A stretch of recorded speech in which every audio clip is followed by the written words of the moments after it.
Lundi 10 janvier, sur une parcelle située entre Ostheim, Zélambert et Ribeauvillé, des salariés de l'entreprise Prestarache récoltaient les bois de porte-greffe certifiés du CIVA. L'objectif est de garder le bois intact dans toute sa longueur pour pouvoir le débiter au mieux par la suite. Une opération qui s'avère physique, même pour des habitués. C'est vrai qu'habituellement, où un employé qui fait de la descente de bois doit descendre des baguettes qui font 40 cm, là ça fait presque 2 ou 3 mètres, donc faut quand même avoir un petit peu de force physique, quoi.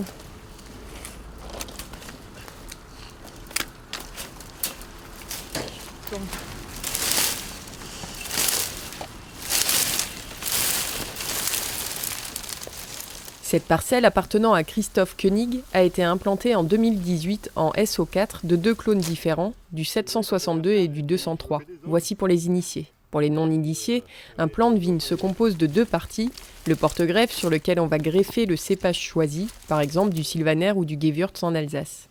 Ce procédé a été mis en place après la crise phylloxérique qui a décimé le vignoble français à la fin du XIXe siècle. C'est aujourd'hui une autre menace qui a incité les instances viticoles alsaciennes à produire en local les porte-greffes. Alors en Alsace, jusqu'à présent, on était plus ou moins prémunis de la flavescence dorée. La flavescence dorée, c'est une maladie incurable, soumise à quarantaine, et c'est certainement une des maladies les plus graves depuis le phylloxéra que connaissent pratiquement tous les vignobles européens. Donc en Alsace, on est toujours relativement prémunis, mais en 2016, quand on a découvert le vecteur de la flavescence, donc la Cicadelle scaphoidus titanus à Turckheim, on s'est dit qu'il était temps de tout mettre en œuvre pour se préserver le plus longtemps possible de ce fléau.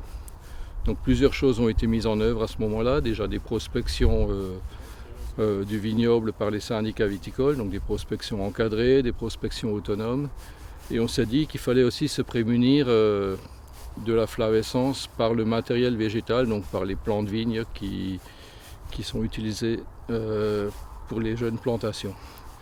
Il faut savoir que jusqu'à présent, et puis c'est toujours le cas, nos pépiniéristes se fournissent essentiellement dans le sud de la France, dans le Vaucluse, dans l'Ardèche, qui sont des régions infestées de flavescence. Nous en Alsace, comme on n'en a pour ainsi dire pas, en tout cas pas de façon très virulente, on s'est dit que ce serait peut-être une des solutions de se prémunir encore un petit peu plus de ce fléau.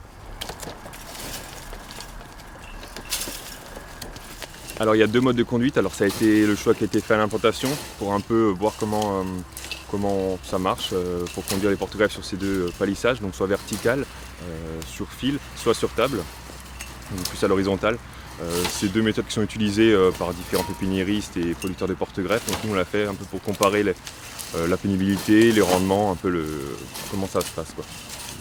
Ensuite au niveau de la suite de la filière, donc on fait appel pour le conditionnement des porte-greffes, donc ils sont récoltés, mis en fagot. Pour le nettoyage et ensuite le débitage des bois, on fait appel à 2 prestataires cette année, donc 2 pépiniéristes alsaciens qui nous les font. Donc ils nous les nettoient et qui après les fractionnent, soit en fraction de 30 cm pré-agreffés, soit en bouture greffable de 1 m, 1,07 m. Pour les boutures greffables d'1,07 m, le CIVA passe par Stéphane Marquis qui procède manuellement. Pour les autres, ils sont passés par les pépinières Génie Stich de Sigolsheim, équipées d'une machine à ébourgeonner et débouturer et d'une machine haute cadence pour la découpe des porte-greffes. Aujourd'hui, on est environ à 2 hectares, un peu répartis. Donc il y a 2 gros îlots ici à Zélambert et Ostheim, de SO4, et après en pépiniériste et en partenariat, on a quelques surfaces mais assez faibles.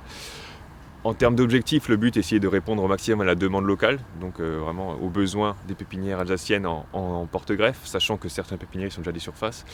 Donc il n'y a pas d'objectif fixe, ça serait en évolution selon la demande pour suivre, mais peut-être travailler par tranche, peut-être 5 hectares d'abord, ensuite augmenter au fur et à mesure, en fonction des opportunités de plantation aussi qui ne sont pas évidentes actuellement, quoi.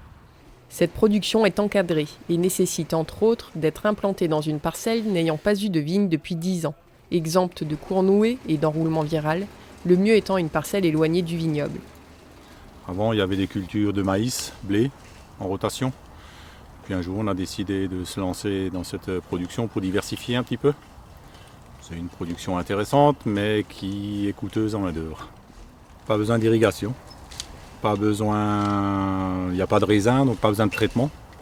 Hormis l'herbicide, mais là, comme dit, on va essayer de le supprimer. Ça pousse tout droit. Pas besoin, il faut la palisser, il faut passer la rogneuse, c'est un peu la même. Seulement, il n'y a pas de produits phyto au niveau aérien. C'est vraiment la seule différence. Il y a des piégeages qui sont suivis par la Frédon. Donc, tant qu'ils ne trouvent rien, on n'a pas besoin d'insecticides, pas besoin de cuivre, rien, pas de soufre, aucun produit pour l'instant. Ça me fait descendre les IFT, donc c'est vrai, ce que j'économise, je peux l'utiliser pour d'autres parcelles.